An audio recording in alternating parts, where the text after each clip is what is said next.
वर्षों से मैं बदले की आग में जल रही थी। आज तेरे पूरे परिवार को मारकर अपना बदला लूंगी। नहीं नहीं, हम पर दया करो। आखिर हमने तुम्हारा क्या बिगाड़ा है जो तुम हमें मारना चाहती हो? तुम सब मेरे परिवार के हत्यारे हो।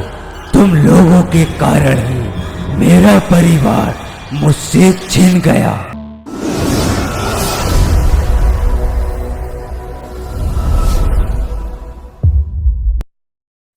अरे भाई, कब तक चलता रहेगा?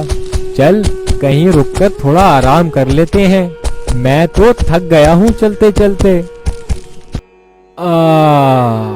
अब मेरे पैरों को आराम मिला। और बताओ भैया, तुम्हारा काम धंधा कैसा चल रहा है? अरे भाई, गांव में काम धंधा कहाँ सही चलता है, उसी की तलाश में ही शहर जा रहा हूँ। बचाओ बचाओ, कोई मेरी सहायता करो, सहायता करो। अरे ये किसकी आवाज है? ये आवाज तो सामने गुफा से आ रही है। हाँ भाई, आवाज तो वहीं से आ रही है। लगता है वहाँ कोई फंस गया है। चलो चलकर देखते हैं। तभी वे दोनों उस गुफा में जाते हैं।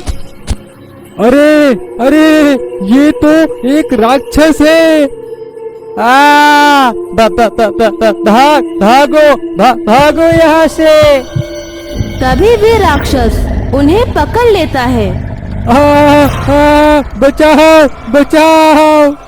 वे राक्षस उन दोनों व्यक्तियों को मार देता है।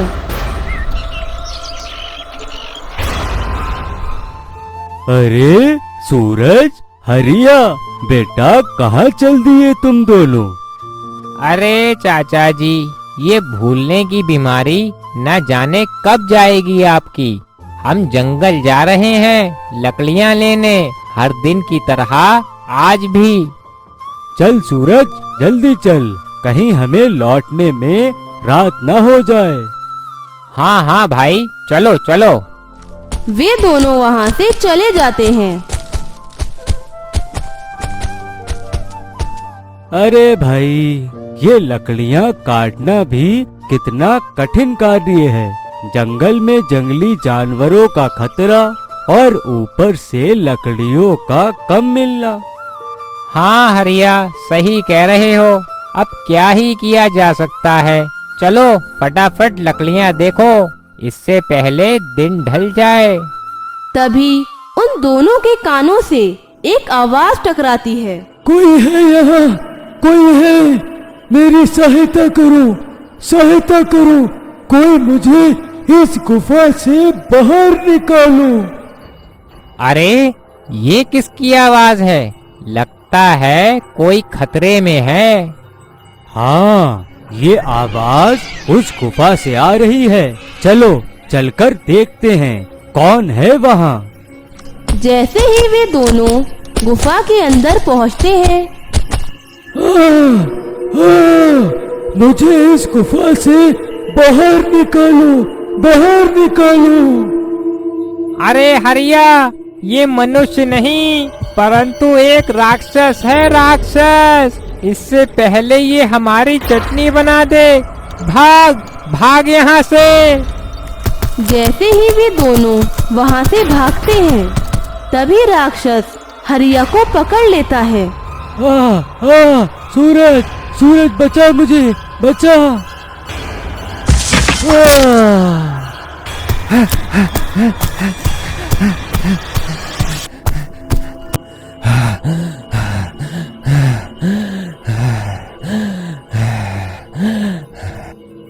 अरे बेटा सूरज, क्या बात है?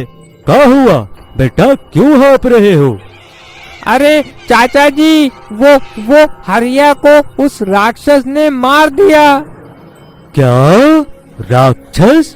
पर कहाँ? तभी सूरज उन्हें सारी बात बताता है। अरे ये तो बड़ी दुखद घटना है। यदि उस राक्षस ने हमला कर हरिया को मार दिया तो अवश्य गांव के 2 व्यक्तियों को भी उसी राक्षस ने मारा होगा जो 2 दिन पहले से लापता हैं। तो अब क्या होगा चाचा जी? हम कैसे उस राक्षस से लड़ेंगे और अपने गांव वासियों के जीवन को बचाएंगे? चिंतित मत हो, इसका उपाय है मेरे पास। चलो मेरे साथ। वे लोग इस समस्या को लेकर एक साधु महाराज के पास जाते हैं। प्रणाम साधु महाराज। अरे आप सब लोग यहाँ, क्या बात है? महाराज, हमारे गांव के जंगल में एक गुफा है जिसमें एक राक्षस का बसेरा है जो सहायता के लिए लोगों को बुलाता है और मार देता है। उसने गांव के 3 व्यक्तियों को मार दिया है। अब आप ही उस राक्षस से हमें छुटकारा दिला सकते हैं महाराज।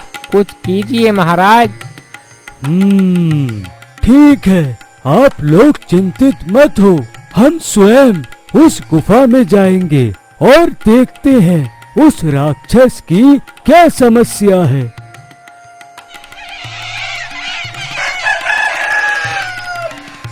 दिन निकलते ही साधु महाराज उस गुफा की ओर निकल जाते हैं। मुझे इस गुफा से बाहर निकालो, बाहर निकालो। तो ये उस राक्षस की आवाज है। साधु महाराज उस गुफा के अंदर जाते हैं। ए दुष्ट राक्षस, क्या समस्या है तेरी? और तू गांव वासियों को क्यों मार रहा है? मैंने किसी को नहीं मारा महाराज, मैं स्वयं इस गुफा में कैद हूँ। झूठ बोलता है तू, वो भी मुझसे।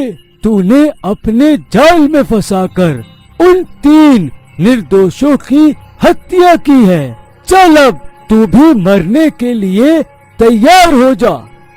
नहीं नहीं साधु महाराज, रुक जाए और मेरा विश्वास करे। मुझे एक डायन ने इस राक्षस के शरीर में कैद कर दिया है। मैं इस राज्य का राजकुमार तेजस हूँ और मैंने किसी की हत्या नहीं की। वो सब जीवित हैं। क्या एक डायन ने? परंतु क्यों?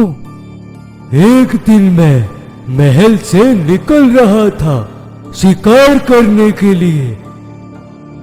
तभी मेरे पिता राजा प्रताप सिंह मेरे पास आते हैं। कहाँ जा रहे हो राजकुमार आप? हम शिकार पर जा रहे हैं पिताजी, और आज हम लाल घाटी पर शिकार करेंगे। हमने सुना है वहाँ बहुत जानवर हैं। क्या लाल घाटी? परंतु क्यों? हमने आपको मना किया है कि आप लाल घाटी पर कभी शिकार करने नहीं जाएंगे। आपका वहाँ जाना उचित नहीं है। क्यों उचित नहीं है? आखिर ऐसा क्या है उस लाल घाटी पर जो आप हमें सदैव मना करते हैं वहाँ जाने से? अब हम बच्चे नहीं रहे, हम अपनी रक्षा स्वयं कर सकते हैं। हम नहीं चाहते पुत्र आपको कुछ हो। उस लाल घाटी पर एक दुष्ट डायन कैद है जिसको हमारे पिता राजा विक्रम प्रताप ने एक साधु के माध्यम से वहाँ कैद करवाया है, जो अक्सर हमारे राज्य में आकर तबाही मचाती थी और राजवंश को मारने का दुस्साहस करती थी। इस कारण हम नहीं चाहते कि आप वहाँ जाएं। ठीक है पिताजी, हम वहाँ नहीं जाएंगे। ये कहकर राजकुमार जंगल की ओर निकल जाते हैं। हमें उस लाल घाटी पर एक बार तो अवश्य जाकर देखना चाहिए।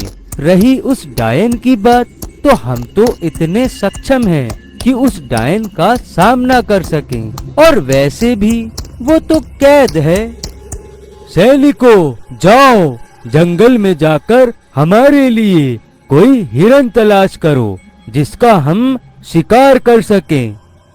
जैसे ही सैनिक वहां से जाते हैं, राजकुमार चुप चुपाते वहां से निकल जाता है उस लाल घाटी की ओर।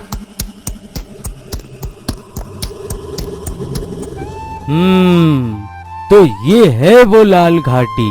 परंतु पिताजी तो कह रहे थे यहाँ बहुत खतरा है, पर हमें नहीं लगता यहाँ कोई खतरा है। ये तो एक सुंदर और शांतिपूर्ण स्थान है। तभी राजकुमार को वहाँ एक हिरन दिखाई देता है। अरे वाह वाह, ये क्या, यहाँ तो हमारा शिकार भी मिल गया। चलो पहले मैं इसका शिकार करता हूँ, उसके बाद इस लाल घाटी को देखता हूँ। राजकुमार जैसे ही अपने धनुष से उस हिरन पर वार करता है, वे हिरन वहाँ से भाग जाता है और वही बाण जाकर एक पत्थर से लगता है।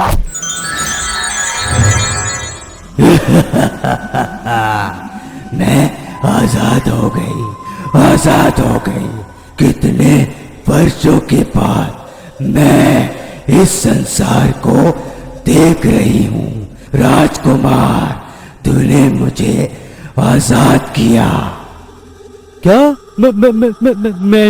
मैंने तुम्हें आजाद नहीं किया। मेरा बाण उस पत्थर पर लग गया और मैं नहीं जानता कि तुम कैसे आजाद हुई। अब मैं तेरे पूरे परिवार को मौत के घाट उतार कर अपने अपमान का बदला लूंगी और इस पूरे राज को नष्ट कर दूंगी। नहीं, रुक जाओ। तुम मेरे होते हुए ऐसा नहीं कर सकती। क्या तू रोकेगा मुझे?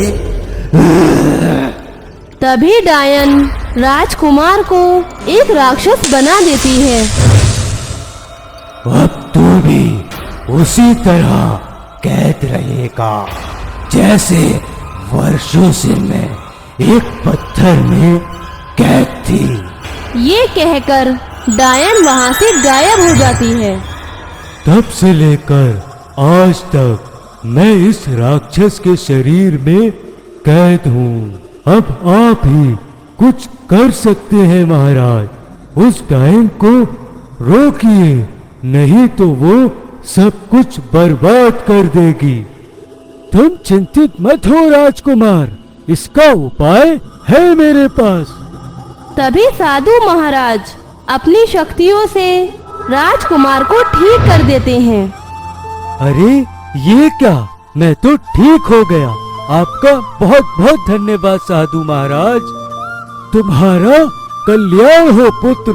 चलो अब इससे पहले वो डायन इस राज्य में बड़ी तबाही लाए, हमें उसे रोकना होगा।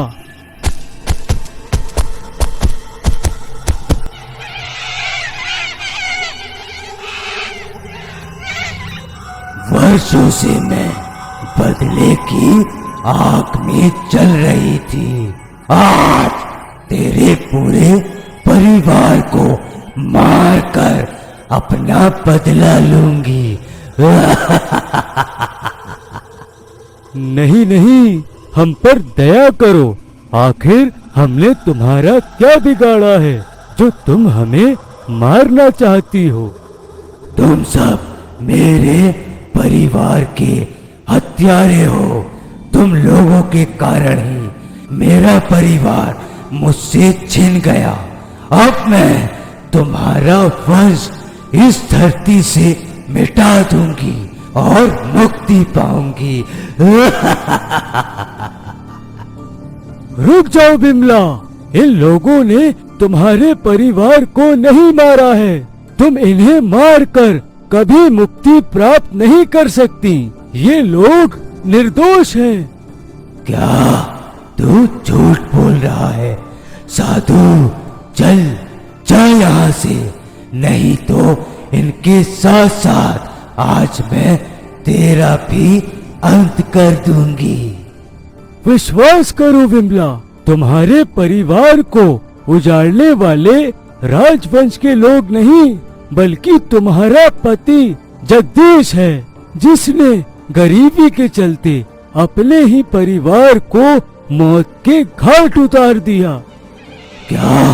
पर मैंने अपनी आंखों से उस रात सैनिकों को अपने घर के बाहर देखा था। मैं कैसे मान लूं ये सारे लोग हत्यारे नहीं हैं? क्योंकि जगदीश ने सेठ तोलाराम से बहुत सारा कर्ज लिया था, जिसके चलते तोलाराम जगदीश को हर दिन प्रताड़ित कर रहा था और उसके परिवार को मारने की धमकी देता था। तो क्रोध में आकर उस दिन जगदीश ने उसकी हत्या कर दी। इस कारण सैनिक उसे तलाशते हुए तुम्हारे घर तक पहुंच गए थे उस रात। क्या? तोलाराम? ये सुनते ही डायन वहाँ से गायब हो जाती है। तो तू ही है बहुत सारे गरीब और निर्दोष मासूम परिवारों को उजाड़ने वाला। डायन? नहीं नहीं, मैंने किसी को नहीं मारा।